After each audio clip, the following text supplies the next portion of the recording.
Un grand merci à l'université Bar-Ilan et Centre Dahan à sa tête, Monsieur Shimon, le professeur Shimon Ochayon, notre ami Abraham El-Arar aussi, et bien sûr, mes grands remerciements à mon ami Abdullah Ozitan qui m'a invité et qui a insisté à ce que je fasse partie de cette délégation et j'en suis vraiment honoré et très heureux. Merci beaucoup.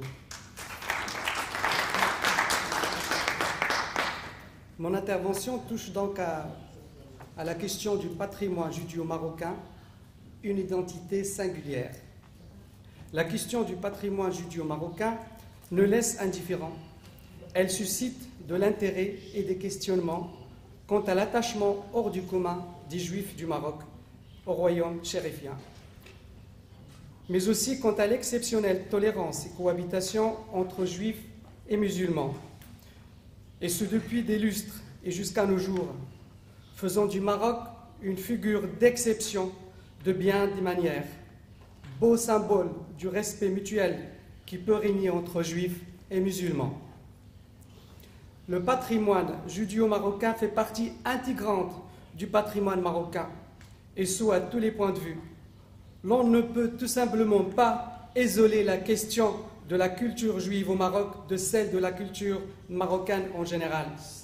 Et ce pour la simple raison que les deux cultures s'imbriquent et se lient de façon complexe, formant ainsi l'ADN du Maroc et rendant cette identité unique en son genre. L'histoire des Juifs au Maroc est très ancienne et fut nourrie par diverses vagues de réfugiés à la suite des vicissitudes et persécutions dont ont été victimes des Juifs au cours de l'histoire. La présence juive au Maroc est attestée dès le IIe siècle avant Jésus-Christ, notamment à Volubilis, à l'époque romaine, et reste présente jusqu'au 7e siècle après Jésus-Christ, renforcée par l'arrivée des migrants juifs d'Espagne ayant fui les persécutions visignotes du XVIIe siècle. Avec l'arrivée de l'islam, la population juive passe sous la dénomination musulmane et se voit imposer le statut de démis.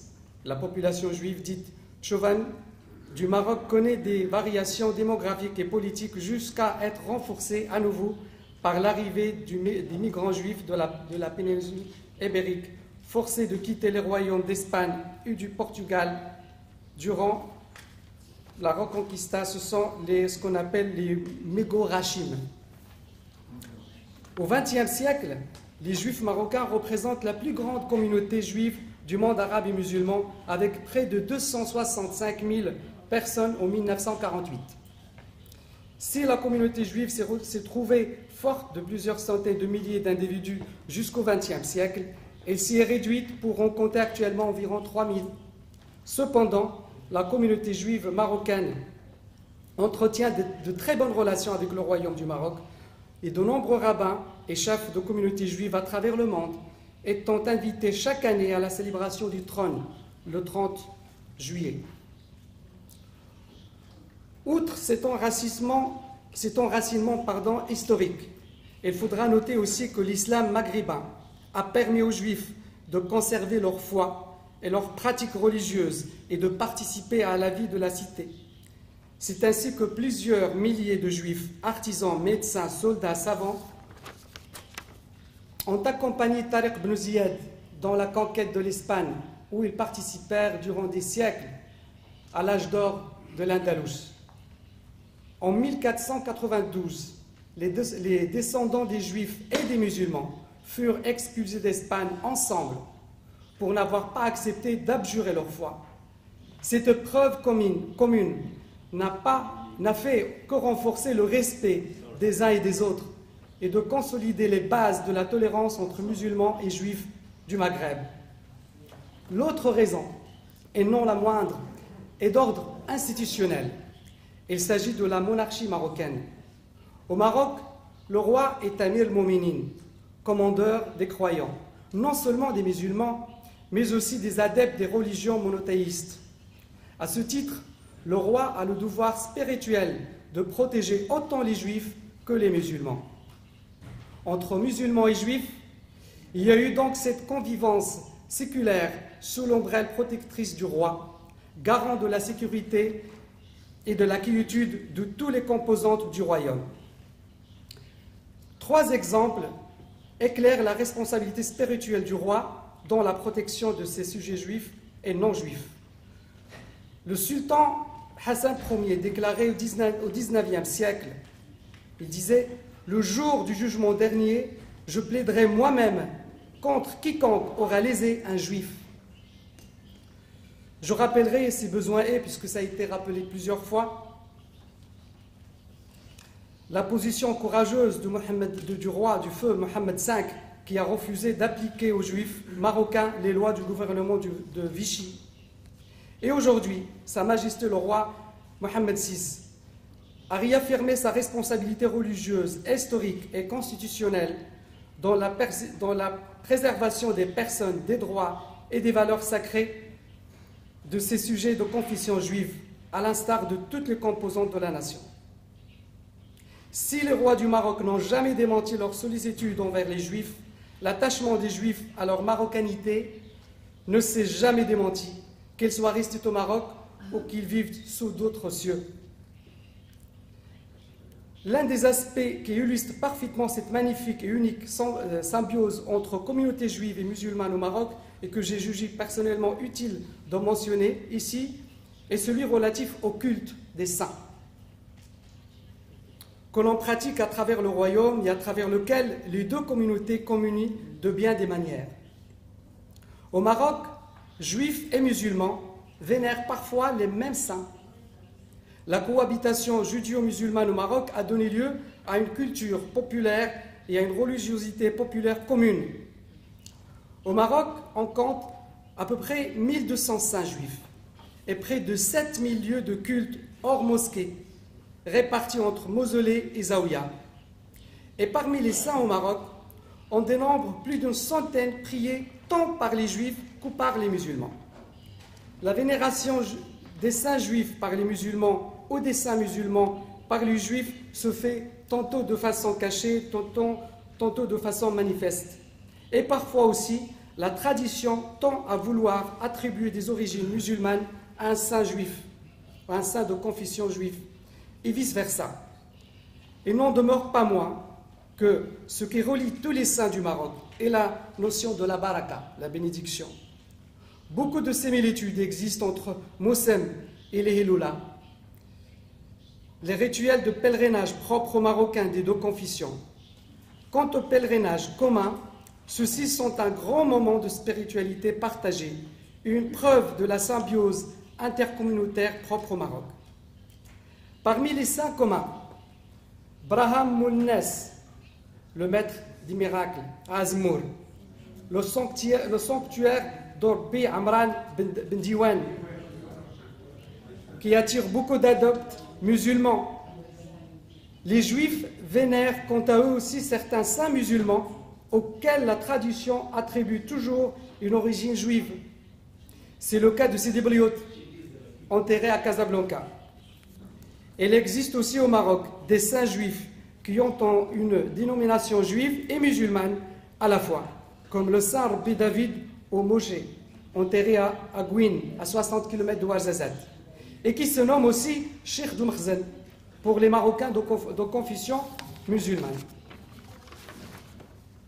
Aujourd'hui, grâce à la communauté juive du Maroc et avec la complicité très active du gouvernement et de la société civile marocaine, ensemble animés par le souci de redonner son lustre d'antan au patrimoine judéo-marocain, des traditions ancestrales comme les Hilolot et les pèlerinages tombés en désuétude depuis 1970 ont été réactivés plusieurs fois par an. Près de 5000 pèlerins juifs viennent de se recueillir sur la tombe de leurs saints, à Ouazen, à Safi, à Essaouira, à Stade, mais aussi à Tétouan, à Mknas, à Rabat et d'autres villes du Maroc.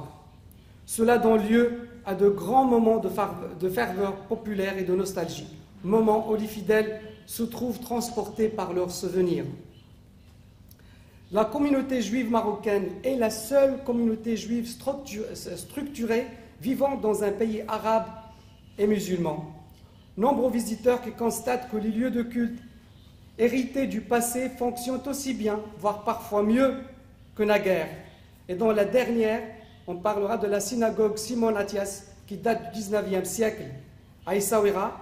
Actuellement, il fait l'objet, son siège est à Beit Dakira, là où il y a le siège aussi de Beit Dakira et du centre de recherche et d'études sur le droit hébraïque marocain, et qui a été inauguré par Sa Majesté le roi Mohammed VI le 5 janvier 2020, après l'achèvement des travaux de sa restauration. L'autre élément important pour la vie juive au Maroc est le maintien officiel des chambres de tribunaux rabbiniques qui statuent selon la loi de Moïse dans les cours de justice marocaines et dont les jugements sont rendus au nom de Sa Majesté le roi. Et bien évidemment, l'introduction récemment de l'enseignement de l'histoire et du patrimoine juif dans les manuels scolaires depuis l'année scolaire 2020-2021.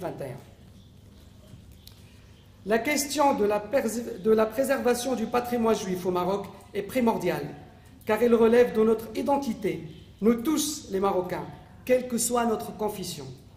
C'est la vocation de la Fondation du patrimoine culturel judéo-marocain, reconnue d'utilité publique par le gouvernement marocain, lequel considère l'héritage juif marocain comme une partie intégrante de la culture marocaine. Il nous appartient à tous de faire en sorte que tous les juifs du Maroc puissent venir se ressourcer dans leur pays d'origine, visiter la tombe de leurs ancêtres, pèleriner leurs saints, tout en bénéficiant de toutes les conditions d'accueil nécessaires à une vie juive. Nous vivons aujourd'hui au Maroc une prise de conscience. Nous vivons une prise de conscience collective, quasi spontanée, qui fait que le judaïsme marocain retrouve sans complexe ses vraies valeurs et ses traditions ancestrales qui plongent leurs racines dans le terreau marocain. Cela se vérifie partout dans le monde. D'innombrables concerts, colloques, manifestations sont organisés par des originaires du Maroc. Des ministres, des ambassadeurs, des maires, des intellectuels, des universitaires, des rabbins, des dirigeants d'associations, des artistes affichent avec fierté leur marocanité, leur respect pour le peuple marocain et leur solidarité avec leur communauté d'origine. Aujourd'hui, on assiste à un vrai phénomène. Les Marocains s'intéressent de plus en plus aux Juifs du Maroc, à leurs histoires, à leur culture, à leurs coutumes, leurs traditions. Ils ressentent une grande fierté pour leurs Juifs. Elles sont émues par leur attachement à leur pays d'origine. Mesdames et messieurs, le judaïsme marocain a sa place dans un Maroc résolument sur la voie de la démocratie et du développement. Les Juifs marocains vivent au quotidien en toute quiétude avec leurs voisins musulmans et sont insérés dans le tissu institutionnel du pays. L'apport de la communauté juive marocaine à cet effet était et demeurera fondamental.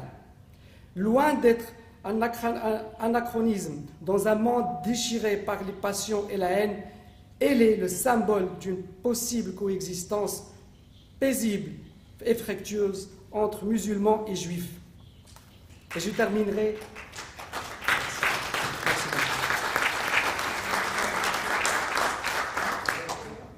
Je terminerai en citant Serge Berdugo, qui est un leader au sein de la communauté juive marocaine, exerçant les fonctions de secrétaire général du Conseil de la communauté israélite au Maroc et président de la communauté israélite de Casablanca, et qui disait, je lui pique cette phrase tellement elle est belle, « Si la communauté juive du Maroc n'existait pas, il aurait fallu l'inventer, car elle perpétue avec bonheur l'esprit d'une vraie réconciliation entre les héritiers d'Abraham. » Merci.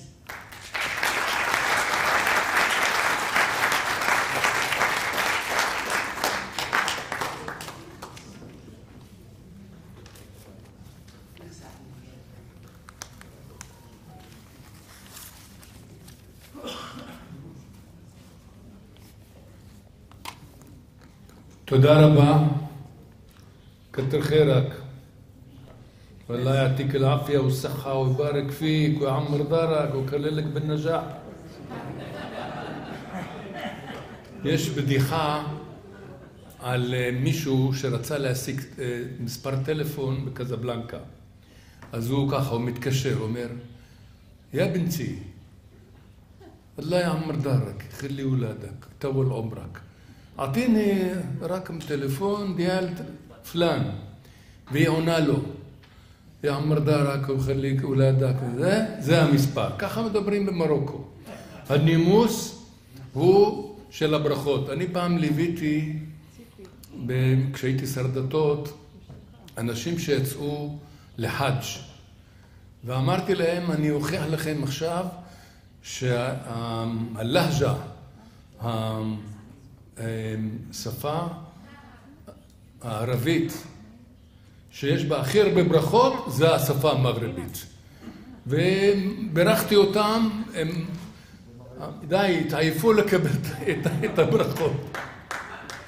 אז באמת, תודה רבה לעורך דין מגורי על ההרצאה המאלפת שמדגישה גם את ההיסטוריה וגם את המצב הנוכחי של גם געגועים, אבל קבלה מלאה, שלמה של התרבות היהודית בתוך ההוויה המודרנית של מרוקו, כולל אזכור בחוקה של מרוקו, שהמרכיב היהודי הוא חלק מהזהות של מרוקו.